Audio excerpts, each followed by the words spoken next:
Hey friends, welcome back to Star Drama. Last part உங்களுக்கு பிடிச்சிருந்துக்கும்னு நினைக்கிறேன். இன்னைக்கு நம்ம கிசில் கான்கால ட்ராமாவோட 20வது பார்ட் தான் பார்க்க போகிறோம். நாளைக்கு நான் அவங்க 2 பேரையும் இங்கிருந்து கூட்டிட்டு போக போறேன்னு சொல்லுவாரு. எப்படின்னு கேட்பாங்க. நாளைக்கு 3 மணிக்கு நம்ம ஏர்போர்ட்ல இருக்கணும். எனக்கு தெரிஞ்சவங்க ஏர்போர்ட்ல வேலை பார்த்துட்டு இருக்காங்க. அவங்க உங்களை வேற ஒரு கதவு வழியா கூட்டிட்டு போவாங்கன்னு சொல்லுவாரு. மரியம்க்கு ரொம்ப ஹாப்பியா இருக்கும். அல்லாதான் உங்களுக்கு நல்லது செய்யணும். உங்களுக்கும் உங்க அப்பாவுக்கும் என்னால நன்றி கடன் செலுத்த முடியாது. ஆனா வாழ்க்கை மொத்தமும் உங்களுக்காக நான் ப்ரே பண்றேன்னு சொல்லுவாங்க. மரியம் உடனே நீங்க எனக்கு நன்றி சொல்லாதீங்க, கண்டிப்பா நீங்க கோவப்பட போறீங்க. நான் ஒரு கெட்ட செய்தியும் வச்சிருக்கேன். செனிப் மட்டும்தான் இங்கிருந்து போக முடியும்னு சொல்லுவாரு. மரியம்க்கு இதை கேட்கும்போது ரொம்ப கஷ்டமா இருக்கும். சோகமாயிடுவாங்க. சாடி, நீ என்ன அடிச்சிட்டில, கண்டிப்பா இது எல்லாத்துக்கும் ஒரு நாள் நீ தண்டனை அனுபவிப்ப. இப்ப நான் போயிட்டு செனிப் கிட்ட பேச போறேன்னு சொல்லிட்டு காரை ஸ்டார்ட் பண்ணுவாரு. விதி என்னோட வாழ்க்கையில 2வது முறை விளையாடுதுன்னு சொல்லுவாங்க. மரியம், நீங்க சொல்றதுக்கு என்ன அர்த்தம்னு கேட்பாரு. குழந்தைய இழக்கிறதோட வலியை அனுபவிக்கிறது இது ஒன்றும் எனக்கு முதல் முறை கிடையாது. எனக்கு இன்னொரு குழந்தை இருந்துச்சு. பிறந்ததுக்கு அப்புறம் மூச்சு கூட விட முடியாம இறந்துட்டு. ஆனா செனிப் நல்லபடியா இருக்கத நினைக்கும் போது எனக்கு ரொம்ப சந்தோஷமா இருக்கு. ஆனாலும் பிரிய போறோன்றத நினைக்கும் போது எனக்கு ரொம்ப கஷ்டமா இருக்குன்னு சொல்லுவாங்க. என்னால ஏதாவது பண்ண முடிஞ்சதுன்னா கண்டிப்பா நான் பண்ணியிருந்திருப்பேன். செனிப் படிக்க போற இடத்துல அவளை மட்டும்தான் வர சொல்லியிருக்காங்க. அதனால உங்களால போக முடியாதுன்னு சொல்லுவாரு. அங்க பனியா இருக்குன்னு கேள்விப்பட்டேன். அதனால இங்க 2 பேருக்குமே சாக்ஸ் வாங்கி வச்சேன். அவளால முடியுமான்னு கேட்பாங்க. நீங்க என்ன சொல்றீங்க, எனக்கு புரியலன்னு கேட்பாரு. செனிப்பை பத்தி தான் கேட்கிறேன். அங்க போயிட்டு அவளால தனியா இருக்க முடியுமான்னு கேட்பாங்க. மரியம், முக்கியமான பிரச்சனை என்னன்னா இங்க அவளால இருக்க முடியுமான்றதுதான். நயம் ஜுனைட் இவங்களுக்கு மத்தியில இவளால வாழ முடியுமான்னு கேட்பாரு. ஒருவேளை இங்க இருந்தானா கண்டிப்பா அவளோட வாழ்க்கை நரகமாகிடும்னு சொல்லுவாங்க. செனிப் கிட்ட நான் போயிட்டு இதை பத்தி சொல்லட்டுமான்னு கேட்பாரு. வேணா, சொல்ல வேணாம், இப்பவே சொல்லிட்டோன்னா கண்டிப்பா அவ போக மாட்டா. நான் அவளை ஏமாத்திட்டு அவ கூட வரலன்னு நினைச்சு அவ என் மேல கோவப்படட்டும். என்னோட பொண்ணு நல்லபடியா இருந்தா மட்டும் போதும்னு சொல்லுவாங்க. 11th போறதுக்குள்ளேயே நைம் வந்துருவாரு. காரை நிறுத்திட்டு வெளில வருவாரு. இது மாதிரி நடக்கிறதுல எனக்குமே விருப்பம் இல்லை. நீங்க 2 பேரும் ஒன்னா போனா நல்லா இருக்கும்னு சொல்லுவாரு. அல்லாவுக்கு தான் எல்லாமே தெரியும். உங்களோட கையில எதுவும் இல்லை. நீங்க இந்த அளவுக்கு பண்ணதை நினைக்கும் போது எனக்கு ரொம்ப சந்தோஷமா இருக்குன்னு சொல்லுவாங்க. நாளைக்கு நான் சொன்ன நேரத்துக்கு உங்களை வந்து பிக்கப் பண்ணிக்கிறேன். ஆனா யாருக்கும் இதை பத்தி தெரியாத அளவுக்கு பாத்துக்கோங்க. நாம உங்களோட பொண்ணை காப்பாத்திடலான்னு சொல்லிட்டு கிளம்பிடுவாரு. நயம் போகலான்னு பார்க்கும்போது உங்களோட காரை வேற எங்கேயாவது நிறுத்துங்கன்னு சொல்லுவாரு. நான் இப்பவும் இங்க தானே நிறுத்துவேன்னு கேட்டா இப்போ ஒரு வண்டி வர வேண்டியது இருக்கு, அதனாலதான் சொல்றேன், வேற இடத்துல போயிட்டு நிறுத்துங்கன்னு சொல்லுவாரு. நயமுக்கு கோவமா வரும். இருந்தாலும் கோவத்தை கண்ட்ரோல் பண்ணிக்கிட்டு வண்டியை எடுப்பாரு. 11th இந்த பக்கமா வருவாரு. ஆனா நைம் இவரை நோட் பண்ணிருக்க மாட்டாரு. கோமா வீட்டுக்கு வந்து கதவு தட்டுவாரு. கதவை திறந்ததுமே எங்க அவன்னு கேட்பாரு. யார கேக்குறீங்கன்னு கேட்டா சினிப்புங்கன்னு கத்துவாரு. பொண்ணு டயர்டா இருந்ததால தூங்கிட்டு இருக்கா, நீங்க கத்தி எழுப்பாதீங்கன்னு சொல்லுவாங்க. ஒருவேளை ஜுனைட் நம்மளோட பொண்ணு கிட்ட தப்பா நடந்துகிட்டு இருந்தான்னா என்ன பண்றதுன்னு கேட்பாரு. அதான் செனிப் சொன்னால அவன் எதுவும் பண்ணிருக்க மாட்டான்னு சொல்லுவாங்க. ஒருவேளை நம்மளோட பொண்ணு கூச்சப்பட்டுக்கிட்டு சொல்லாம இருந்தா என்ன பண்றது? பாரு, இப்ப கூட நீ அழுதுகிட்டு இருக்க. இது எல்லாத்துக்கும் காரணம் யாருன்னு கேட்பாரு. இது எல்லாத்துக்கும் நீங்க தான் காரணம். நம்மளோட பொண்ணுக்கு எதுக்காக சீக்கிரமா கல்யாணம் பண்ணி வைக்க பாக்குறீங்கன்னு கேட்பாங்க. இந்த கல்யாணம் கண்டிப்பா நடக்கும், யாராலையும் இதை தடுக்க முடியாதுன்னு சொல்லுவாரு. கத்தாதீங்க முதல்ல, இது எல்லாத்துக்கும் காரணம் நீங்க தான். உங்களோட கால்குலேஷன் தான் இது எல்லாத்துக்கும் காரணம்னு சொல்லுவாங்க. பதிலுக்கு பதில் பேசிட்டு இருக்காத, இல்லைன்னா நான் உன்னை அடிச்சிருவேன்னு கையை ஊங்குவாரு. இதுதான் நீங்க பேசுற கடைசி வார்த்தை. இதுக்கப்புறம் உங்களால எதுவும் பண்ண முடியாது, இதோட முடிய போகுதுன்னு சொல்லுவாங்க. மரியம், நீ என்ன சொல்லிட்டு இருக்க, நீ சொல்றதுக்கு என்ன அர்த்தம்னு கேட்பாரு. செனிப், கொஞ்சம் நேரத்துக்கு நடக்க போற கல்யாணத்தை பத்தி தான் பேசுறேன். இந்த கல்யாணம் நின்னதுக்கு அப்புறமும் நீங்க இதே மாதிரியே பேசுறீங்களான்னு நான் பாக்குறேன்னு சொல்லுவாங்க. உன்னை இப்போதைக்கு என்னால எதுவும் பண்ண முடியாது, அதனாலதான் நான் கிளம்புறேன். ஆனா இதை பத்தி நான் கண்டுபிடிக்கிறேன், கூடிய சீக்கிரம் கண்டுபிடிக்கிறேன்னு சொல்லிட்டு கிளம்பிடுவாரு. செனிப் இங்க இருந்து போக போறத நினைக்கும் போது மரியம்க்கு நிம்மதியா இருக்கும். ஜுனைட் என்ன தூங்கிட்டு இருப்பான். சாடி பக்கத்துல உட்காந்து ப்ரே பண்ணிட்டு இருப்பாரு. ஜுனைட் இருந்ததும் சித்தப்பான்னு சொல்லுவான். நான் உன்கிட்ட கொஞ்சம் பேசணும்னு சொல்லுவாரு. ஆனா இன்னைக்கு நீங்க என்னோட சித்தப்பா கிடையாதுன்னு சொல்லுவான். ஜுனைட், என்னாச்சு, எதுக்காக நீ இப்படி பேசிட்டு இருக்கன்னு கேட்பாரு. நான் சின்ன பிள்ளையா இருக்கும் போது நீங்க கோவப்படும் போது நான் உன்னோட சித்தப்பா கிடையாது, நான் சாடி ஹுடாயின்னு சொன்னீங்க. ஏன்னா நீங்க என்னோட சித்தப்பாவா இருந்தா என் மேல கோவப்பட முடியாது, அதனாலதான் அப்படி சொன்னீங்க. நீங்க சொன்னது சரிதான். இப்ப என் மேல எனக்கே கோவம் வருதுன்னு சொல்லுவான். ஜுனைட், நான் உன் மேல கோவப்படல, உன்னை நினைச்சு வருத்தப்படுறேன். நான் உன்னை வளர்க்கறதுக்கு ரொம்ப கஷ்டப்பட்டிருக்கேன். ஆனா நீ இப்படிலாம் சொல்லி என்னை வருத்தப்பட வைக்கிற. நீ இப்படிலாம் பேசக்கூடாது. நம்ம 2 பேரும் ஒருத்தர் மேல ஒருத்தர் நிறைய பாசம் வச்சிருக்கோம். நாம ஒன்றும் தெருவில் கிடக்கிற கல்லு கிடையாது. இந்த இடத்த தாங்கி பிடிக்கிற தூண். வருத்தப்படுறது ஈஸி, ஆனா நீ இப்படிலாம் வருத்தப்பட்டுட்டு இருக்க கூடாது. நீ இப்படியே வருத்தப்பட்டு இருந்தேன்னா இந்த தூண் சாஞ்சிரும். நான் சொல்றத புரிஞ்சுக்கோன்னு சொல்லுவாரு. நாம நம்மளோட கையில ஏதாவது தப்பு பண்ணோம்னா தப்பு பண்ணாதான் அர்த்தம்னு நீங்க தானே சொன்னீங்கன்னு கேட்பான். ஆனா நாம நம்மளோட தனிப்பட்ட பாதையில போய்கிட்டு இருக்கோம். அதனால இதை நினைச்சு நீ கவலைப்படாத. அல்லதான் எப்பவுமே முடிவெடுப்பாரு. இப்ப நீ ஒரு முடிவை எடுக்கணும்னு சொல்லுவாரு. கல்யாணத்தை பத்தி சொல்றீங்களான்னு கேட்பான். ஒருவேளை உன்னால ஏத்துக்க முடியலன்னா முடியாதுன்னு சொல்லிடு. இல்ல கல்யாணம் பண்ணிக்கிற விருப்பம் இருந்தா உடனே முடிச்சிடலான்னு சொல்லுவாரு. எனக்கு தெரியாது, அதோட செனிப்னு எதையோ சொல்ல வருவான். இங்க பாருப்பா, முடிவெடுக்க வேண்டியது நீ தான், வேற யாரும் முடிவெடுக்கணுன்ற அவசியம் கிடையாதுன்னு சொல்லிட்டு போகலான்னு பார்ப்பாரு. நீங்க என்கிட்ட எதுவும் கேட்கலையா? நான் ஏதாவது தப்பு பண்ணிட்டேனா என்னன்னு நீங்க கேட்கலையான்னு கேட்பான். நான் உன்கிட்ட எதுவும் கேட்க மாட்டேன், நீ எதுவும் பண்ணலன்னு அந்த பொண்ணு சொல்லிட்டா பாரு. இப்பவே அந்த பொண்ணு உன்னை பாதுகாக்க ஆரம்பிச்சிட்டான்னு சொல்லுவாரு. அவ ஏதாவது கம்ப்ளைண்ட் பண்ணலான்னு கேட்பான். இல்லைன்னு தலையாட்டுவாரு. நாங்க தான் கல்யாணம் பண்ணிக்க போறோமே, அவ கம்ப்ளைண்ட் பண்றதுக்கு என்ன இருக்குன்னு கேட்பான். சுனைட், இப்ப நீ நல்லா இருக்க, நிறைய ரெஸ்ட் எடு, அப்பதான் உனக்கு உடம்பு சரியாகும். கூடிய சீக்கிரம் முடிவெடுன்னு சொல்லுவாரு. நான் ரெஸ்ட் எடுக்க போறேன்னு சொல்லுவான். சுனைட், என்னைக்காவது ஒரு நாள் கண்டிப்பா நீ முடிவெடுக்கணும்னு சொல்லிட்டு கிளம்பிடுவாரு. வெளில வந்ததுமே சுனைட் எப்படி இருக்கான்னு பகாதீர் கேட்பாரு. அவன் குழந்தை மாதிரி இருக்கான்னு சொல்லிட்டு ஆரிஃப் கிட்ட பேசுவாரு. சுனைட்டுக்கு சீக்கிரமா உடம்பு சரியாகிறதுக்காக எல்லார்கிட்டையும் ப்ரே பண்ண சொல்லு. மொத்தமா 999 முறை பிரேயரை படிக்க சொல்லணும்னு சொல்லுவாரு. பெர்குல், எனக்கு என்ன சொல்றதுன்னே தெரியாது, என்ன மன்னிச்சிருன்னு சொல்லுவான். உன்னோட போன்ல உள்ள போட்டோஸ் எல்லாத்தையுமே அவங்க டிலீட் பண்ணிட்டாங்க. ஆனா கிளவுட்ல போட்டோஸ் இருக்கத்தான வாய்ப்பு இருக்குன்னு சொல்லுவாங்க. பெர்குல், நீ நல்லா இருக்கியான்னு கேட்டா நான் இப்ப போகணும்னு சொல்லிட்டு போகலான்னு பார்ப்பாங்க.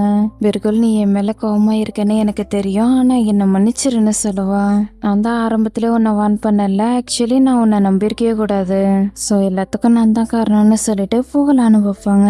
பெர்குல், இந்த நியூஸை நான் ரிலீஸ் பண்ண மாட்டேன், மேகசினுக்கு இந்த போட்டோவை கொடுக்க மாட்டேன்னு சொல்லுவான். அப்ப நான் அன்னைக்கு அங்க போய் என்னோட நேரத்தை நான் வீணாக்கிட்டேனா? அதோட சாடிக்கிட்ட அவமானப்பட்டு நான் என்னோட நேரத்தை வீணாக்கிட்டேனா என்ன? ஏற்கனவே ஒரு முறை அவரு என்ன ரொம்ப காயப்படுத்திட்டாரு. ஆக்சுவலி நான் இது எல்லாத்தையும் உனக்காக மட்டும் பண்ணலன்னு சொல்லுவாங்க. ஆமா, நீ எனக்காக இது எல்லாத்தையும் பண்ணலன்னு எனக்கு தெரியும்னு சொல்லுவான். நீ என்கிட்ட மன்னிப்பு கேட்கணும்னு தானே நினைக்கிற, அப்ப இந்த நியூஸை ரிலீஸ் பண்ணு.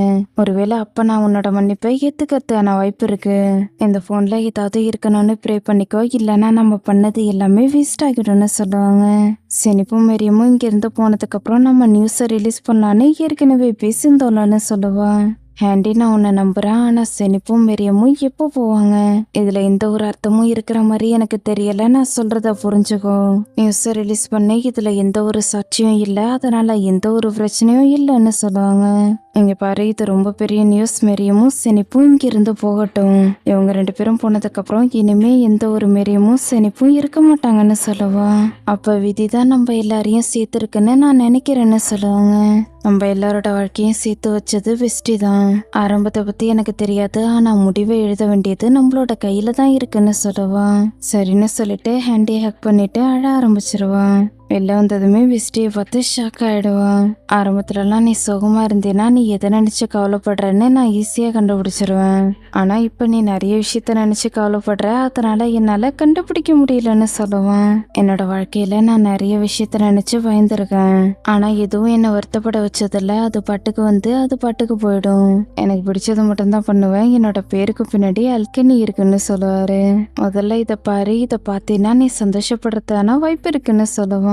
லெவன்ட் ஏதோ சொல்ல வருவாரு, ஆனா இவன் பேசவே விட மாட்டான். ஒரு நிமிஷம் வெயிட் பண்ணி, இதை நீ வாங்குறதுக்கு முன்னாடி நான் ஒரு ஸ்பீச் கொடுக்கணும்னு நினைக்கிறேன்னு சொல்லுவான். என்ன கண்டிஷன்னு சொல்லிட்டு இருக்க, என்ன சொல்ல போறேன்னு கேட்பாரு. நான் சொல்றத கேளு, அல்கனின்ற பேருக்கு பின்னால கௌரவமும் பிரச்சனையும் இருக்கு. நீ எதை நினைச்சும் கவலைப்படாத. உன்கிட்ட இதை பத்தி சொன்னதுக்கு அப்புறம் எனக்கு பெட்டரா ஃபீல் ஆகுது. இது மொத்தமும் உனக்கு தான், வாங்கிக்கோன்னு சொல்லிட்டு கொடுப்பான். உள்ள பணம் இருக்கும், இது எல்லாமே எனக்கு அணுகப்பாரு. ஆமா, இது எல்லாமே உனக்கு தானே தலையாட்டுவான். சச்சிகன், ரொம்ப நன்றி, ஒரே நாள்ல உன்னால எப்படி இது எல்லாத்தையும் முடிக்க முடிச்சதுன்னு கேட்பாரு. நம்ம கூட வேலை பார்க்குறவங்களுக்கு இதெல்லாம் சாதாரண விஷயம்னு சொல்லிட்டு ட்ரிங்க் ஆர்டர் பண்ணிட்டு பேசுவோம். இங்க பாரு, இப்போ உன்னோட விருப்பப்படி என்ன வேணாலும் பண்ணு. சீக்கிரமா இது எல்லாத்தையும் முடிச்சிட்டு பழையபடி திரும்ப வந்துரு. நல்லா மூச்சை இழுத்து விடு, அமைதியா இரு. பழையபடி நீ வரணும்னு மட்டும்தான் நான் நினைக்கிறேன். நீ இப்படியே இருக்கிறத என்னால சுத்தமா பார்க்க முடியல. என்னோட ஃப்ரெண்டு பழையபடி இருக்கணும்னு மட்டும்தான் நான் நினைக்கிறேன்னு சொல்லுவான். நானுமே உன்னோட ஃப்ரெண்டு பழையபடி இருக்கணும்னு தான் நினைக்கிறேன்னு சொல்லுவாரு. உண்மையாவ சொல்றேன்னு கேட்பான். ஆமா, உண்மையா தான் சொல்றேன். இப்போ வார்த்தையால சொல்ற மாதிரியே எல்லா விஷயமும் ஈஸியா இருந்தா ரொம்ப நல்லா இருக்கும். பவர், ரெஸ்பான்சிபிலிட்டி இது எல்லாத்தையும் தான் சொல்றேன். ஆனா இப்ப நீ என்கிட்ட கேட்டீங்கன்னா பேசுறதுதான் ரொம்ப பெரிய பிரச்சனையா எனக்கு தோணுதுன்னு சொல்லுவாரு. மூசா வந்து ட்ரிங்க் கொடுப்பான். 2 பேருமே ட்ரிங்க் பண்ணிட்டு பேச ஆரம்பிப்பாங்க. நீ இப்போ சொன்னதெல்லாம் விடு, உன்னோட மனசுல என்ன இருக்குன்னு சொல்லுன்னு கேட்பான். இதுக்கப்புறம் மெரியம் என்னோட வீட்டுக்கு வர முடியாதுன்னு சொல்லுவாரு. ஒரு நிமிஷம் வெயிட் பண்ணு, எதுக்காக நீ இப்படி எல்லாம் வருத்தப்பட்டு இருக்கன்னு கேட்பான். செச்கின் முட்டாள்தனமா எதுவும் பேசிட்டு இருக்காதன்னு சொல்லுவாரு. அப்ப நீ சொன்னதை என்ன சொல்றது, எதுக்காக நீ இப்படி பேசிட்டு இருக்கன்னு கேட்பான். எல்லாருமே என்னை விட்டு போற மாதிரி இருக்கு. முதல்ல என்னோட அம்மா போனாங்க, அடுத்து பார்ட்னர்ன்ற பேர்ல இருந்த வெஸ்டி என்னை விட்டு போனா. என்னோட அப்பாவுக்கு எல்லாமே கிளியரா இருக்கு. ஆனா மிராவுக்கு எல்லாமே தெரிஞ்சிருச்சுன்னா என்ன பண்ணுவான்னு எனக்கு தெரியல. மெரியமும் சினிப்பும் போக போறாங்க. உனக்கு வேணா இது எல்லாமே முட்டாள்தனமா தெரியலாம், ஆனா அவங்க 2 பேரும் வீட்டுல இருந்தப்ப வீட்டுல ஒரு பாசம் இருந்துச்சுன்னு சொல்லுவாரு. இவங்க இருக்கிற இதே இடத்துக்கு ஹேண்டியும் பெஸ்டியும் வருவாங்க. நீ இதே மாதிரி இடத்துக்கெல்லாம் வரமாட்டியேன்னு பெஸ்டி கேட்பாங்க. லாஸ்ட் டைம் சிச்கின் தான் என்னை கூட்டிட்டு வந்தான், வீட்டுக்கும் பக்கத்துல இருக்குல்ல, அதனாலதான் உன்னை கூட்டிட்டு வந்தேன்னு சொல்லுவா. மெரியம் உங்களோட அப்பாவை பாத்துக்கிறாங்களான்னு கேட்பாங்க. இப்போ உன்னோட கதையை கேட்கறதுக்கு எனக்கு ரொம்ப ஆர்வமா இருக்கு. பெஸ்டி, நீ எதுக்காக இப்படி பண்ணன்னு கேட்பா. நான் இங்கிருந்து போயிட்டு புது வாழ்க்கையை ஆரம்பிக்கணும்னு நினைச்சேன், அதனாலதான் போயிட்டேன்னு சொல்லுவாங்க. அவ்வளவுதான், நான் உன்னோட ஹஸ்பண்டையும் உன்னோட குழந்தையவும் உன்னால எப்படி விட்டுட்டு போக முடிஞ்சது, இதுக்கெல்லாம் வாய்ப்பு இருக்கா என்னன்னு கேட்பான். நான் இங்கிருந்து போறேன்னு சொன்னா அவரும் என்கிட்ட வந்திருப்பாரா, இல்ல என்ன போகிறதுக்கு தான் விட்டுருப்பாரா? உனக்கு தான் உன்னோட அண்ணனை பத்தி நல்லா தெரியுமேன்னு சொல்லுவாங்க. டேய், பொறுமையா ட்ரிங்க் பண்ண, அதிகமா ட்ரிங்க் பண்ணாதானே சொல்லுவான். பெஸ்டி அங்க போயிட்டு நல்லபடியா இருப்பான்னு நீ நினைக்கிறியா? எந்த விஷயம் என்ன ரொம்ப காயப்படுத்துதுன்னு தெரியுமா? என் கண்ணு முன்னாடியே அவ எல்லாத்தையும் பிளான் பண்ணிருக்கா, ஆனா நான் அதை நோட் பண்ணவே இல்லை. விசா வாங்கினது, மிரா கிட்ட பேசினது எல்லாத்தையுமே பிளான் பண்ணிருக்கான்னு சொல்லுவாரு. லெவன்த், நான் சொல்றத கேளு. மொத்தமா 2 கேள்வி இருக்கு. முதல்ல வேலையை விட்டு எதுக்காக போனா, 2வது என்ன விட்டுட்டு எதுக்காக போனான்றதுதான். இந்த 2 கேள்வியில நீ எதை நினைச்சு ரொம்ப கோவப்படுறன்னு என்கிட்ட சொல்லுன்னு கேட்பான். டே, நீ என்ன சொல்ற, நீ என்ன சொல்ல வரன்னு எனக்கு புரியலன்னு சொல்லுவாரு. முதல்ல நான் என்ன சொல்ல வரேன்னா, லவ் பண்றவங்க தன்னை விட்டு பிரியும் போது, எடுத்துக்காட்டுக்கு சொல்லணும்னா லவ்வர் தன்னை விட்டு போயிட்டான்னா பசங்க ரொம்ப வருத்தப்படுவாங்க. 2வது கேள்வி, அவளால எப்படி என்னை விட்டு போக முடிஞ்சதுன்றதுதான். இது ரொம்ப டேஞ்சரஸ் ஆனது. அவளால எப்படி செல்ஃபிஷ் தனமா போக முடிஞ்சதுன்றதுதான். உனக்கு அவங்கள பிடிக்கலன்னாலுமே கொல்லணும்ன்ற அளவுக்கு கோவம் வரும். இந்த 2 கேள்வியில எந்த கேள்வி உன்னோட பக்கத்துல இருக்கு சொல்லு. இன்னமும் நீ பெஸ்டிய லவ் பண்றியான்னு கேட்பான். என்னதான் நமக்குள்ளேயே நம்ம பொய் சொல்லிட்டு இருந்தாலும் இந்த உலகத்திலேயே பொய் சொல்றது எனக்கு சுத்தமா பிடிக்காது. பெஸ்டி என்கிட்ட போய் சொல்லிட்டா, அதனால நான் அவன் மேல கோவமா இருக்கேன். அப்புறம் மிராவை பத்தி யோசிக்கும் போது இதை விட பெரிய பொய் எதுவுமே இருக்காது. நாங்க அவளை தூக்கிட்டு வந்து எங்களோட சொந்த பொண்ணா வளர்த்துருக்கோம். இது ரொம்ப பெரிய பொய். பொய்யோட நாங்க அவளை வளர்த்துருக்கோம்னு சொல்லுவாரு. 11th, முட்டாள்தனமா பேசிட்டு இருக்காத, அது வேற இது வேற.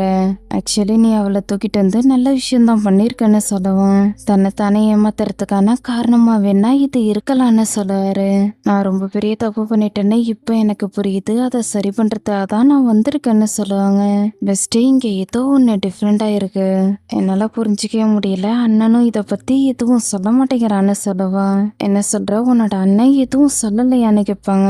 உன்னோட பேரை கேட்டாலே அவனோட முகம் மாறிடுதுன்னு சொல்லுவா. உன்னோட அண்ணன் எப்பவுமே பிரச்சனையை பார்த்து ஓட ஆரம்பிச்சிருவாரு, எதுவும் மாறலன்னு சொல்லிட்டு சிரிக்க ஆரம்பிச்சிருவா.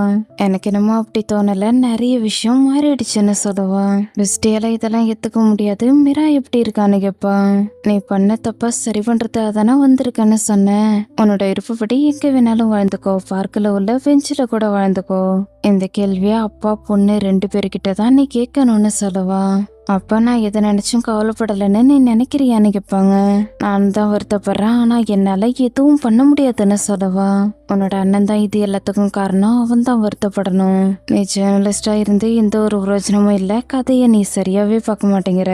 இந்த கதைக்கும் பேக்ரவுண்ட்ல என்ன இருக்குன்னு பார்த்தா மட்டும்தானே உனக்கு என்ன நடந்துச்சுன்னு தெரியும். உன்னோட கண்ணுக்கு நான் கெட்ட அம்மாவா தெரியறேன்னா ஏன் நீ இப்படி பேசிட்டு இருக்கேன்னு கேட்பாங்க.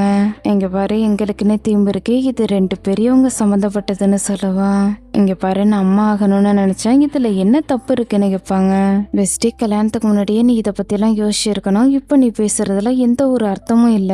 லாட்டரி டிக்கெட்டை வாங்காமலே நீ ஜெயிக்கணும்னு நினைக்கிறதுல எந்த ஒரு அர்த்தமும் இல்ல. இது எல்லாத்தையும் காதல்னு நினைக்கிறியா? என்னோட அண்ணனுக்கு குழந்தை பிறக்காதுன்னு தெரிஞ்சும் நீ குழந்தை வேணும்னு நினைக்கிற. டெஸ்ட் எடுக்கும்போது அண்ணனுக்கு குழந்தை பிறக்காதுன்னு உனக்கு ஏற்கனவே தெரிஞ்சிருக்கும்லன்னு கேட்பா. பெஸ்டிக்கு இப்பதான் உண்மை தெரியும், ஒரு நிமிஷம் வெயிட் பண்ணுன்னு சொல்லிட்டு அழ ஆரம்பிச்சிருவாங்க. ஆண்டிக்கு ஒன்றும் புரியாது. இப்ப நீ என்னதான் சொல்ல வரேன்னு கேட்பா. சச்சினும் 11ம் இங்க இருக்காங்க, நான் இப்ப போறேன்னு சொல்லிட்டு கிளம்பலான்னு பார்ப்பாங்க. பெஸ்டி, எதுக்காக நீ இப்படி பண்ணிக்கிட்டு இருக்க? குழந்தை மாதிரி ஓடி போகாதன்னு சொல்லுவான். சச்சின் இந்த பக்கம் பார்த்துட்டு அங்க பாருன்னு சொல்லுவான். 11 திரும்பி வைப்பாரு. ஹேண்டி தான் நின்றுட்டு இருப்பான். ஹேண்டி, நீ என்னோட ரெஸ்டாரண்ட்டுக்கு வந்திருக்க, ஆனா என்கிட்ட நீ எதுவும் சொல்லலையேன்னு கேட்பான். பரவாயில்ல விட்டு, நான் போக போறேன்னு சொல்லுவான். சச்சின் டேபிளை பார்த்துட்டு என்ன ஃப்ரெண்டுக்காக வெயிட் பண்ணியான்னு கேட்பான். வெயிட்டர் டேபிளை கிளீன் பண்ணல, உன்னோட கையில என்ன இருக்குன்னு கேட்பான். இது வெறும் பேப்பர் தான், யாரெல்லாம் எனக்கு பிடிக்கலையோ அவங்கள அடிக்கலான்றதாக வச்சிருக்கேன்னு சொல்லுவான். நீ கழுதடா, இப்படிலாம் பேசிட்டு இருக்காத, நம்மளோட நிலத்தை வித்தாச்சு, அதுக்கான பணம் தான் இது. சச்சின் தான் நிலத்தை விற்கிறதுக்காக ஹெல்ப் பண்ணான்னு சொல்லுவாரு. என்னது, நிலத்தை வித்தாச்சா? இதை பத்தி ஏன் எனக்கு முன்னாடியே தெரியலன்னு கேட்பான். அப்பாவுக்கு தெரியும், அதுவே போதும்னு சொல்லுவாரு. எவ்வளவு பெரிய விஷயம் நடந்திருக்கு, பணம் ஏதாவது தேவைப்படுதான்னு கேட்பான். இல்ல, மெரியம்காகவும் அவங்களோட பொண்ணுக்காகவும் தான் உன்னோட அண்ணன் இப்படி பண்ணிருக்கான்னு சொல்லுவான். அவ வெளிநாட்டுல போயிட்டு படிக்கிறதுக்காக அப்பதான் இது எல்லாத்தையும் பண்ணாங்கன்னு சொல்லுவாரு. ஆனா எனக்காக இது மாதிரி எதுவும் பண்ணவே இல்லையேன்னு கேட்பா. அப்பா உன்னோட ஷேரை தனியா வச்சிருப்பாங்க, அவர்கிட்ட நீயே போயிட்டு கேளுன்னு சொல்லுவாரு. செனிப்போட ட்ரெஸ் எல்லாத்தையும் மெரியம் பேக் பண்ணிட்டு இருப்பாங்க. அம்மா, உங்களோட சக்ஸை நீங்க எடுத்து வைக்கிறதுக்கு மறந்துட்டீங்கன்னு சொல்லி கொடுப்பான். நான் வேற ஒரு பேக்ல வைக்கலான்ட்டு இருந்தேன், அதனால தானே சொல்லி சமாளிப்பாங்க. வேணாம்மா, என்னோட பேக்லயே வைங்கன்னு சொல்லுவா. உடனே வச்சிருவாங்க. சரி, உனக்கு உடம்பு சரியில்லாம போகும்போது நான் உனக்கு சூப் செஞ்சு கொடுப்பேன்ல, அது உனக்கு ஞாபகம் இருக்கான்னு கேட்பாங்க. இஞ்சி போட்டு தானே செய்வீங்கன்னு கேட்பா. இல்ல, மஞ்சத்தூள் போட்டு தான் செய்வேன். உனக்கு துரோட்டை வலிக்கும் போது புதினாவோட சேர்த்து என்ன கொடுப்பேன்னு கேட்பாங்க. நெய்யான்னு கேட்பா. லெமனை தான் நான் உனக்கு சேர்த்து கொடுப்பேன். எல்லா நம்பரையும் ஞாபகம் வச்சுக்கிறேன், ஆனா இது எல்லாத்தையும் மறந்துடுறியன்னு கேட்பாங்க. அம்மா, நமக்குன்னு சமைக்கிறதுக்காக செஃப் இருப்பாங்க, நீங்க எதுவும் கவலைப்படாதீங்கன்னு சொல்லவா. உண்மையாவா சொல்றேன்னு கேட்பாங்க. ஆமாம்மா, நீங்க சொன்ன சூப்பை கூட அவங்க செஞ்சு கொடுப்பாங்க. நம்ம சொன்னா மட்டும் போதும், நமக்கு வேணுங்கிற எல்லாத்தையுமே செஞ்சு கொடுப்பாங்க. ஒருவேளை நமக்கு உடம்பு சரியில்லாம போனாலும் அவங்க நம்மளுக்கு செஞ்சு கொடுப்பாங்கன்னு சொல்லுவாங்க. உண்மையாவா சொல்ற? 11 இதை பத்தி என்கிட்ட சொல்லவே இல்லைன்னு சொல்லுவாங்க. அம்மா, அந்த செஃபோட பேரு மெரியம்னு சொல்லுவா. உடனே சிரிக்க ஆரம்பிச்சிருவாங்க.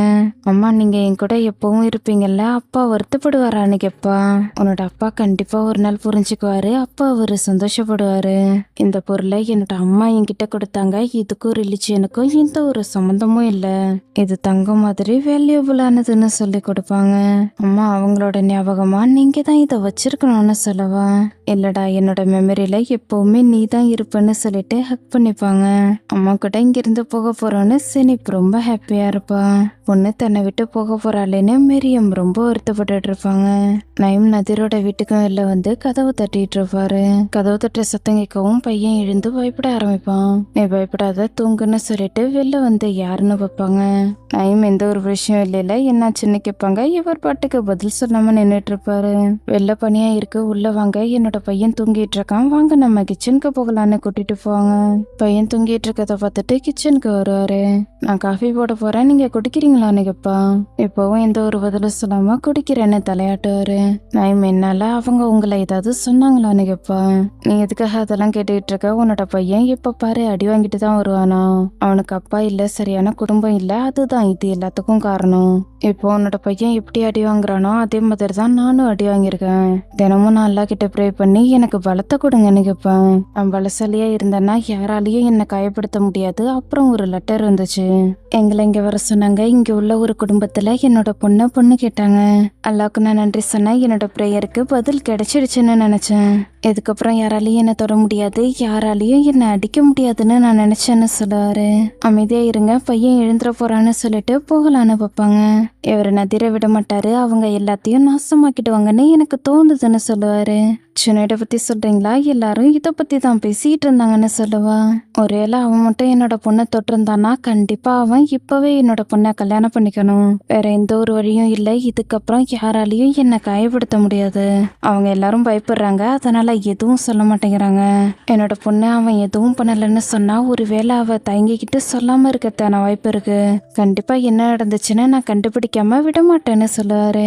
உங்களோட பிரச்சனைய நான் சரி பண்றேன். எனக்கு தெரிஞ்ச ஒரு லேடி இருக்காங்க, அவங்க கிட்ட உங்களோட பொண்ணை கூட்டிட்டு போனா அவன் ஏதாவது பண்ணானா இல்லையான்னு கண்டுபிடிச்சிடலான்னு சொல்லுவா. என்ன சொல்ற, அவங்களால கண்டுபிடிக்க முடியுமான்னு கேட்பாரு. ஆமா, அவங்கள யாராலையும் ஏமாத்த முடியாது, கண்டிப்பா கண்டுபிடிச்சிருவாங்கன்னு சொல்லுவா. நைமுக்கு ரொம்ப நிம்மதியா இருக்கும். உண்மையாவ சொல்றேன்னு கேட்பாரு. பவர் இல்லாம இருக்கிறதோட வலி எப்படி இருக்கும்னு எனக்கு நல்லாவே தெரியும். இதுக்கப்புறம் அந்த வலியை நீங்க அனுபவிக்க கூடாதுன்னு நினைக்கிறேன். உங்களுக்காக நான் ஹெல்ப் பண்றேன், நீங்க எதை நினைச்சும் கவலைப்படாதீங்கன்னு சொல்லவா. நதீரோட போட்டோவை எப்போதும் பார்த்துட்டு இருப்பாரு இல்லையா, அந்த போட்டோவை எடுத்து இதுக்கப்புறம் இதே மாதிரி போட்டோ எடுக்காதன்னு சொல்லுவாரு. நதீர் போட்டோவை கிழிச்சு போட்டுட்டு இதுக்கப்புறம் போட்டோ எடுக்க மாட்டேன்னு சொல்லுவா. நைம் நதீரை கிஸ் பண்ணுவாரு. இவங்க 2 பேருக்கும் நடுவுல தப்பான ரிலேஷன்ஷிப் ஸ்டார்ட் ஆயிடுச்சு. சுனைடுக்காக எல்லாரும் ப்ரே பண்ணிக்கிட்டு இருக்க போட்டோ எல்லாத்தையும் சாடி பார்த்துட்டு இருப்பாரு. அப்பா, சுனைடுக்காக எல்லாரும் ப்ரே பண்ணிட்டு இருக்காங்களா? அம்மா, நாமளும் லேடிஸ் எல்லாரையும் கூப்பிட்டு சுனைடுக்காக ப்ரே பண்ண சொல்லலான்னு சொல்லுவா. எங்க பாருமா, முதல்ல நீ உனக்காக ப்ரே பண்ணுன்னு சொல்லுவாரு. அப்பா, நாங்க சுனைடுக்காக ப்ரே பண்ணணும்னு நினைக்கிறோன்னு சொல்லுவா. போதுமா போதும், நீ சுனைடுக்காக பண்ண வரைக்கும் போதும்னு சொல்லுவாரு. எங்க பாருங்க, பொண்ணுகிட்ட இதே மாதிரிலாம் பேசிட்டு இருக்காதீங்கன்னு சொல்லுவாங்க. எங்க பாரு, நம்மளோட பொண்ணை இதுக்கப்புறம் நம்மளால தடுக்கவே முடியாது. நான் ஒரு நல்ல பையனா பாக்குறேன், சீக்கிரமே இவளுக்கு கல்யாணம் பண்ணி வச்சிடலான்னு சொல்லுவாரு. ஃபைஸாவும் ஹாஸ்னாவும் இப்படிலாம் பண்ணாதீங்கன்னு கோரஸா கத்துவாங்க. போது நிறுத்துங்க. ப்ராப்பர்ட் என்ன சொல்லியிருக்காரு, 3 விஷயத்த தாமதப்படுத்தக்கூடாதுன்னு சொல்லியிருக்காரு. ப்ரே பண்றது, ஃபியூனரல், அப்புறம் என்ன சொல்லியிருக்காருமா சொல்லு. கல்யாணம் ஆகாத பொண்ணுக்கு நல்ல பையன் கிடைச்சதும் உடனே கல்யாணம் பண்ணி கொடுக்கணும்னு சொல்லியிருக்காரு. உனக்கு நான் சீக்கிரமா கல்யாணம் பண்ணி வைக்க போறேன், என்ஜாய் பண்ணி சாப்பிடுங்கன்னு சொல்லிட்டு கிளம்பிடுவாரு. ஃபைஸாவால தங்கிக்கவே முடியாது, அழ ஆரம்பிச்சிருவா. அம்மா சமாதானப்படுத்துவாங்க. ஆரிஃப் ஃபிர்குல பக்கறதுக்காக வந்திருப்பான். எதுக்காக நான் சொல்றத கேட்க மாட்டேங்கிறேன்னு கேட்பான். நான் எதுக்காக நீ சொல்றத கேட்கணும், எப்போதும் போல நீ கோழைன்னு சொல்லுவா. இங்க பாரு, நான் ஒன்னும் கோழை கிடையாது, இது எல்லாத்தையும் நான் உனக்காக தான் பண்ணணும்னு சொல்லுவான். ஆரம்பத்துல எனக்கு அவங்க தண்டனை கொடுத்தாங்களே, அப்ப நீ என்ன பண்ணன்னு கேட்பா. ஆரம்பத்துல நான் உன்கிட்ட இப்படிலாம் பண்ணாதன்னு சொன்னேன், ஆனா நான் சொல்றத நீ கேட்கவே இல்ல. இது எல்லாத்தையுமே 1000 வருஷமா ஃபாலோ பண்ணிட்டு இருக்காங்கன்னு சொல்லுவான். 1000 வருஷமா எப்படி ஃபாலோ பண்றாங்களோ அதே மாதிரியே நீயும் வாழ்ந்துக்கோ. இத்தனை வருஷமா என்ன பார்க்காம நல்லபடியா தானே வாழ்ந்த, இதுக்கப்புறமும் அப்படியே வாழ்ந்துக்கோன்னு சொல்லுவா. நீ இந்த கோட்டை 3 வருஷத்துக்கு முன்னாடி ஃபிரிக்காயில தானே வாங்கின. பனிக்காலத்துல உன்னோட ஃப்ரெண்ட்ஸோட வெளில போகும்போது தானே இந்த பேகை வாங்கின. ஒரு முறை நீ வருத்தப்படும் போது வீட்டை விட்டு வெளில போன. உன்னோட கண்ணை பார்த்தாலே எல்லாத்தையும் நான் புரிஞ்சுக்குவேன்னு சொல்லுவான். என்னோட புக் தான் பப்ளிஷ் ஆகலையேன்னு கேட்பா. உன்னோட புக்கை அதுக்கப்புறம் பப்ளிஷ் பண்ணிட்டாங்க, 200 காப்பி ரிலீஸ் ஆச்சு. உன்கிட்ட சைன் வாங்குறதுக்கு நிறைய பேர் வரலன்னாலும் நீ சந்தோஷமா இருந்தேன்னு சொல்லுவான். பிர்குல் லைட்டா மெல்ட் ஆகிடுவா. நான் இப்ப போகணும்னு சொல்லிட்டு கிளம்பிடுவா. பிர்குல், இப்ப வேணா நீ போ, நான் உன் கூடவே வருவேன், நிழலா எப்பவுமே உன் கூட இருப்பேன். நீ லைட்டா ஆன் பண்ணும்போது நான் மறைஞ்சு போயிடுவேன்னு சொல்லுவான். பிர்குல் இன்னமும் ஆரிஃபை லவ் பண்ணிட்டு இருக்கான்னு அவளோட கண்ணை பார்த்தாலே தெரியும். பிர்குல் ரிலீஸ் பண்ண ஆர்டிக்கல் எல்லாத்தையும் சாடி பார்த்துட்டு இருப்பாரு. பெண்ணுரிமைக்காக நிறைய ரிலீஸ் பண்ணியிருப்பா, எல்லாத்தையும் பார்ப்பாரு. உனக்கு நிறைய தெரிஞ்சிருக்கு, ஒத்துக்கிறேன், உனக்கு நிறைய தெரிஞ்சிருக்குன்னு சொல்லிட்டு பார்த்துக்கிட்டே இருப்பாரு. எல்லாரும் சுனைட்காக ப்ரே பண்ணிக்கிட்டே உள்ள வருவாங்க. இது எல்லாத்தையும் ஒருத்தர் வீடியோ எடுத்துக்கிட்டு இருப்பாரு. யாருக்கோ கால் பண்ணி அவங்க எல்லாரும் சுனைட்காக வந்திருக்காங்க, சாடிக்காக வரலன்னு சொல்லுவாரு. சுனைட விடாம தொடர்ந்து ப்ரே பண்ணிக்கிட்டே இருப்பான். எல்லாரும் ப்ரே பண்ணிக்கிட்டே வந்து அவங்க கிட்ட இருக்கிற ரோசரிய கதவுல மாட்டிட்டு போவாங்க. சாடி எல்லாத்தையும் பார்த்துட்டு இருப்பாரு. இவங்க எல்லாரும் சுனைடுக்காக வந்திருக்காங்களான்னு கேட்பாங்க. நான் அவங்க கிட்ட ப்ரே பண்ண மட்டும்தான் சொன்னேன், ஆனா நேர்ல வந்துட்டாங்கன்னு சொல்லுவாரு. ஃபைஸா மட்டும் சுனைட் கூட இருந்தா எப்படி இருக்குன்னு இமேஜின் பண்ணி பாருங்க. சுனைட் செனிப்பை தான் கல்யாணம் பண்ணிக்கணும்னு நீங்க நினைச்சீங்கன்னா திரும்பவும் அவனை உங்களால கண்ட்ரோல்ல வச்சுக்க முடியாது. ஒருவேளை உங்களோட இடத்த அவன் எடுத்துக்கிறதான வாய்ப்பு இருக்குன்னு சொல்லுவாங்க. எப்பயில இருந்து நீ உன்னோட ஹஸ்பண்டை குறைச்சி எடை போட ஆரம்பிச்சேன்னு கேட்பாரு. என்ன சொல்றீங்க, ஏன் நீங்க இப்படி பேசிட்டு இருக்கீங்கன்னு கேட்பாங்க. எல்லாத்துக்குமே சரியான நேரம் வரணும், அப்புறம் நீ தெரிஞ்சுக்குவேன்னு சொல்லிட்டு கிளம்பிடுவாரு. நைட் ப்ரே பண்றதை நிறுத்துற மாதிரியே தெரியாது, இன்னமும் ப்ரே பண்ணிக்கிட்டே இருப்பான். 11 இப்பதான் வீட்டுக்கு வருவாரு. வெஸ்டியை பார்த்ததுமே பயங்கரமா ஷாக் ஆயிடுவாரு. கொஞ்ச நேரத்துக்கு அப்புறம் தான் பேச ஆரம்பிப்பாரு. எதுக்காக நீ திரும்பவும் வந்தேன்னு கேட்பாரு. நீ மட்டும்தான் இந்த கேள்வியை கேட்கிற, எல்லாரும் நான் எதுக்காக போனேன்னு மட்டும்தான் கேட்குறாங்க. ஆனா எதுக்காக நான் திரும்ப வந்தேன்னு நீ மட்டும்தான் கேட்குறேன்னு சொல்லுவா. இவனோட புருஷனையும் உன்னோட பொண்ணையும் விட்டுட்டு போனதுக்கு சரியான காரணம் ஏதாவது இருக்கும்னு நான் நினைக்கிறேன். இல்லைன்னா எதையாவது நினைச்சு நீ வருத்தப்படுறதுக்கான வாய்ப்பு இருக்குன்னு சொல்லுவாரு. நீ என்கிட்ட கேட்காததுக்கு காரணம் நீ என்ன உண்மையாவே லவ் பண்ணலன்னு நினைக்கிறேன். இல்லைன்னா நான் எதுக்காக போனேன்னு உனக்கு கண்டிப்பா தெரியும்னு சொல்லுவா. வீட்டு வாசல்ல நின்று கத்துறதுல எனக்கு விருப்பம் இல்லை, பெஸ்டி இங்கிருந்து போயிடுன்னு சொல்லுவாரு. நீங்க பொறுமையா பேசுறதால நான் உங்களுக்கு பதில் சொல்லணும்னு நினைக்கிறீங்களான்னு கேப்பா. பெஸ்டி நான் தான் சொல்றேன்ல, இங்கிருந்து போன்னு அவாய்ட் பண்ணுவாரு. எதுக்காக நீ என்னோட முகத்தை பார்க்க மாட்டேங்கிற, முகத்தை பாருன்னு சொல்லுவா. பெஸ்டி நான் உன்னை தள்ளுறதுக்காக கூட உன்னை தொடக்கூடாதுன்னு நினைக்கிறேன். எங்க வேணாலும் போ, ஆனா இங்க மட்டும் வராத, இங்கிருந்து போயிடுன்னு சொல்லுவாரு. உன்னால குழந்தை பெத்துக்க முடியாதுன்னு உனக்கு முன்னாடியே தெரியும், ஆனா இதை பத்தி நீ என்கிட்ட சொல்லவே இல்லை. சொல்லு, நான் கேட்கிறேன்ல, பதில் சொல்லு, நான் சொல்றது சரிதானே? எப்போதும் நேர்மையா இருக்கணும்னு சொல்லிட்டு இத்தனை வருஷமா நீ எனக்கு ப்ரெஷரை கொடுத்துருக்கன்னு சொல்லுவா. எங்க பாரு, என்கிட்ட நேர்மையை பத்தி எல்லாம் பேசாதன்னு சொல்லுவாரு. உன்னால எப்படி இதை மறைக்க முடிஞ்சது, ஏன் நீ என்கிட்ட இதை பத்தி சொல்லலன்னு கேப்பா. இது உனக்கு முக்கியமானதுன்னு ஆரம்பத்துல எனக்கு சுத்தமா தெரியாது, அதுக்கப்புறம் தான் எனக்கு இதை பத்தி தெரிய வந்துச்சுன்னு சொல்லுவாரு. இதுல ஏதாவது டிஃப்ரென்ஸ் இருக்கா சொல்லு, இதுல ஏதாவது டிஃப்ரென்ஸ் இருக்கா? ஒருவேளை நான் குழந்தை வேணான்னு நினைச்சிருந்தா கூட நான் உங்ககிட்ட சொல்லியிருந்திருக்க மாட்டேனான்னு கேப்பா. அம்மா நான் இப்படி எல்லாம் பண்ணியிருந்திருக்க கூடாது, ஆனா நான் உன்னை இழக்க கூடாதுன்னு நினைச்சேன்.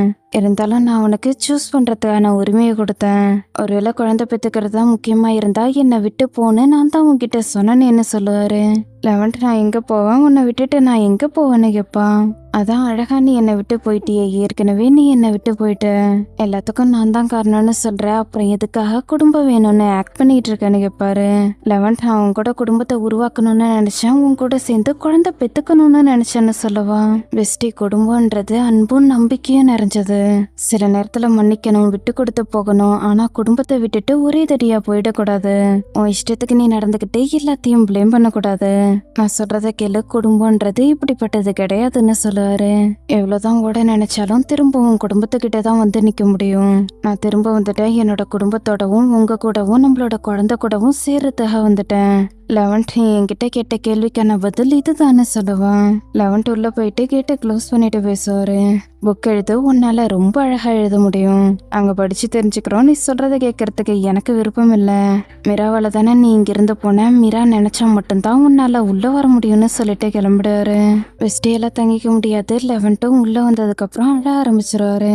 வெஸ்டி போகாம இங்கேயே நின்றுட்டு இருப்பா. கோட்டை கட்டி வச்சுட்டு மிராவோட பொருள் எல்லாமே கீழே கிடக்கும், அது எல்லாத்தையும் எடுத்து வைப்பாரு. ஃபேமிலி போட்டோவை பார்க்கும்போது இன்னும் கஷ்டமா இருக்கும், இருந்தாலும் தன்னோட சோகம் எல்லாத்தையும் கண்ட்ரோல் பண்ணிப்பாரு. மீரா இன்னும் தூங்காம ஃபோன் பார்த்துட்டு இருப்பா. என்னம்மா நீ இன்னும் தூங்கலையா? உன்னோட திங்ஸ் எல்லாத்தையும் லிவிங் ரூம்லேயே விட்டுட்டேன், நான் உனக்காக எடுத்துட்டு வந்தேன்னு சொல்லுவாரு. அப்பா நான் எடுத்துட்டு வரணும்னு நினைச்சேன், ஆனா மறந்துட்டேன், நீங்க என் மேல கோவப்படுறீங்களான்னு கேப்பா. இல்லடா செல்லம், நான் உன் மேல கோவப்படல, உன்னோட விருப்பப்படி என்ன வேணாலும் பண்ணுன்னு சொல்லுவாரு. அப்பா உங்களுக்கு என்னாச்சு, உங்களுக்கு ஏதாவது உடம்பு சரியில்லையான்னு தொட்டு பாப்பா. எங்க பாருடா செல்லம், சின்ன பிள்ளை மாதிரி விளையாண்டுட்டு இருக்காத, முதல்ல படுத்து தூங்கு. உன்னோட தேட்டியான ட்ரெஸ் எல்லாத்தையும் நான் வாஷிங் மிஷின்ல போடுறேன்னு சொல்லுவாரு. ஜான் கொடுத்த மாத்திரையே பாக்கெட்ல தானே வச்சிருப்பான், அந்த ஃபேண்ட்டை எடுத்து பார்த்துட்டு இருப்பாரு. அப்பா மாத்திரையை பார்த்துடக்கூடாதுன்றதுக்காக அப்பா என்ன பண்ணிட்டு இருக்கீங்கன்னு கேட்டுட்டு ஃபேண்ட்டை வாங்கிடுவா. எவருக்கு ஷாக்கிங்கா இருக்கும், என்ன ஆச்சுன்னு கேட்பாரு. அப்பா நீங்க இப்படிலாம் பண்ணாதீங்க, நானும் பொறுப்பா நடந்துக்கணும்ல, இதுக்கப்புறம் இது எல்லாத்தையும் நானே பாத்துக்கிறேன். வெறியும் இங்கிருந்து போக போறாங்க, அம்மாவும் திரும்ப வர போறது இல்லைன்னு சொல்லுவா. 11 சோகமாயிடுவாரு. இந்த கேப்பை யூஸ் பண்ணி மாத்திரையை எடுத்து வச்சுக்குவா. இதுக்கப்புறம் என்னோட பேக்கெட்ல என்ன இருக்குன்னுலாம் பார்க்காதீங்க, நீங்க தான் என்ன நம்புவேன்னு சொன்னீங்கல்ல, அப்புறம் இதுக்காக இப்படி பண்ணிட்டு இருக்கீங்க, வேணும்ட்டு இப்படிலாம் பண்றீங்களான்னு கேப்பா. இல்லடா செல்லம், நான் உன்னோட துணியை துவைக்கணும்னு மட்டும்தான் நினைச்சேன், மற்றபடி வேற எதையும் நினைக்கலன்னு சொல்லுவாரு. இனிமே இது எல்லாத்தையும் நானே பார்த்துக்கிறேன், எல்லா வேலையவும் நான் உங்ககிட்ட கொடுக்க கூடாதுல்ல. அப்பா பொண்ணு 2 பேரையும் தனியா விட்டுட்டாங்க, நாம 2 பேரும் தனியா இருக்கோம்னு சொல்லுவா. நீ உன்னோட ஹோம்ஒர்க்கை பண்ணா மட்டும் போதும், மற்றது எல்லாத்தையும் நான் பார்த்துக்கிறேன்னு சொல்லுவாரு. உடனே ஹக் பண்ணிப்பா, சமத்து பிள்ளையா தூங்குன்னு சொல்லிட்டு பூத்தி விட்டுட்டு கிளம்பிடுவாரு. மரியம் சினிப் தூங்குறத பார்த்துட்டு பாசமா அவளை கிஸ் பண்ணுவாங்க. பேக்ல இருந்த தன்னோட சாக்ஸ் மட்டும் தனியா எடுத்து வச்சுட்டு கிளம்பிடுவாங்க. மணல் காலையில சினிப் நல்லா தூங்கிட்டு இருப்பா. நைம் வந்து எழுப்புவாரு. அப்பா என்னாச்சுன்னு கேப்பா. கோட்டை போட்டுக்கிட்டு சீக்கிரமா வான்னு கூப்பிட்டுவாரு. அப்பா நம்ம எங்க போறோம், அம்மா நம்ம கூட வரலையான்னு கேப்பா. அம்மா அப்புறமா வருவாங்க, சீக்கிரமா ட்ரெஸ்ஸை மாத்திட்டு வான்னு சொல்லிட்டு கிளம்பிடுவாரு. சினிப்க்கு ஒன்றும் புரியாது, இருந்தாலும் அப்பா சொல்றாருன்றதாக கிளம்ப ஆரம்பிப்பா. மீரா கிச்சனுக்கு வந்ததுமே அப்பா என்ன ஸ்மெல் வருதுன்னு கேப்பா. இதை மரியம் செஞ்சு கொடுத்தாங்கல்ல, உனக்கு பிடிச்சிருந்ததுல, அதனால நான் செஞ்சிருக்கேன், சாப்பிட்டு பாருன்னு சொல்லுவாரு. அப்பா லைட்டா கறி இருக்கிற மாதிரி தெரியுதுன்னு சொல்லுவா. டேஸ்டியா தான் இருக்கும், சாப்பிட்டு பாரு. அம்மா ஏன் நீ இப்படி ட்ரெஸ் பண்ணியிருக்க, வெளில டெம்பரேச்சர் எப்படி இருக்கு, எதுக்காக நீ இப்படி ட்ரெஸ் பண்ணியிருக்கேன்னு கேட்பாரு. என்னாச்சப்பா, இந்த ட்ரெஸ் நல்லா தானே இருக்குன்னு கேட்பா. நீ இந்த ட்ரெஸ்ஸை போட்டுக்கிட்டு ஸ்கூலுக்கு போகக்கூடாது, சாப்பிட்டு முடிச்சிட்டு ட்ரெஸ்ஸை மாற்றிட்டு கிளம்புன்னு சொல்லுவாரு. அப்பா இந்த சாப்பாடு ரொம்ப ஹெவியாக இருக்கு, என்னால் இதெல்லாம் சாப்பிட முடியாது, ஆனால் நீங்கள் எனக்காக ஆரஞ்சு ஜூஸ் போட்டு வச்சிருக்கீங்களா, இதை மட்டும் குடிக்கிறேன்னு சொல்லிட்டு கிளம்புவா. நீ சாப்பிட மாட்டேன்னு சொன்னா என்ன அர்த்தம், காலையில கண்டிப்பா சாப்பிடணும், பசியோட இருந்தீன்னா உனக்கு எப்படி எனர்ஜி கிடைக்கும்னு கேட்பாரு. அப்பா எனக்கு எனர்ஜி தேவைப்படுது, ஆனா இதெல்லாம் சாப்பிட்டானா எனக்கு வெயிட் போட்டுரும், ஏற்கனவே எனக்கு கொஞ்சம் வெயிட் அதிகமான மாதிரி தான் தோணுதுன்னு சொல்லுவா. சொல்லுமா, நீ ஜானை பார்த்துட்டு இருக்கியான்னு கேட்பாரு. இல்லப்பா, நாங்க 2 பேரும் இப்பெல்லாம் அதிகமா பாக்குறதில்ல, அவனுக்கு எக்ஸாம் ஸ்டார்ட் ஆயிடுச்சு, அதனால படிச்சுட்டு இருப்பான்னு நினைக்கிறேன்னு சொல்லுவா. மீராவுக்கு ஜானை பிடிச்சிருக்குன்னு இவருக்கு நல்லாவே தெரியும், சரி படிக்கட்டும்னு சொல்லுவாரு. அப்பா இப்ப எனக்கு லேட் ஆகிடுச்சு, நான் கடன்னு ஓட போறேன்னு சொல்லுவா. போறதுக்கு முன்னால மறக்காம ட்ரெஸ்ஸை மாத்திட்டு போன்னு சொல்லுவாரு. சரின்னு சொல்லுவா. காலிங் பெல் சவுண்டு கேட்கவும் ஓப்பன் பண்ணுவாரு. ஹேண்டி தான் வந்துருவா. பாரு நான் என்ன வாங்கிட்டு வந்திருக்கேன்னு பாரு, உனக்காக கிஃப்ட் வாங்கிட்டு வந்திருக்கேன்னு சொல்லுவா. என்ன கிஃப்ட் வாங்கிட்டு வந்திருக்கியா, முட்டாள்தனமா எதுவும் பண்ணிட்டு இருக்காதுன்னு சொல்லுவாரு. பிரதர் இது உனக்காக தான், முதல்ல ஓப்பன் பண்ணி பாருன்னு சொல்லுவா. ஏற்கனவே இவளால தான் மூவ் உடஞ்சிருச்சுன்னு சொல்லியிருப்பாரு இல்லையா, அதை தான் வாங்கிட்டு வந்துருப்பா. இங்க பாரு, இதுக்கப்புறம் நீ தெரியாம எதையாவது கொட்டிட்டீன்னா கவலையே பட வேணாம். இவ பாரு, இந்த ஆரஞ்சு ஜூஸை நான் எப்படி கிளீன் பண்றேன்னு பாருன்னு சொல்லிட்டு எப்படி யூஸ் பண்ணணும்னு சொல்லி கொடுப்பா. 11 முதல்ல நம்பவே மாட்டாரு, ஆனா இவ கிளீன் பண்றத பார்த்ததுமே இவருக்கும் பிடிக்க ஆரம்பிச்சிரும். கூட நானும் கிளீன் பண்றேன்னு சொல்லிட்டு எனக்கு இது ரொம்ப பிடிச்சிருக்குன்னு சொல்றாரு. பிரதர் இதுக்கப்புறம் நீ கிளீன் பண்றத நினைச்சு கவலையே பட வேணான்னு சொல்லுவா. அம்மா இதை யூஸ் பண்றது ரொம்ப ஈஸியா இருக்கு, தேங்க்யூன்னு சொல்லுவாரு. இதோட இந்த பாட்டு முடியுது. இந்த பாட்டு உங்களுக்கு பிடிச்சிருந்துக்கும்னு நினைக்கிறேன். பிடிச்சிருந்தா மறக்காம லைக் அண்ட் சப்ஸ்கிரைப் பண்ணுங்க. நெக்ஸ்ட் பார்ட்ல நான் உங்களை மீட் பண்றேன். Until then, bye. Thanks for watching.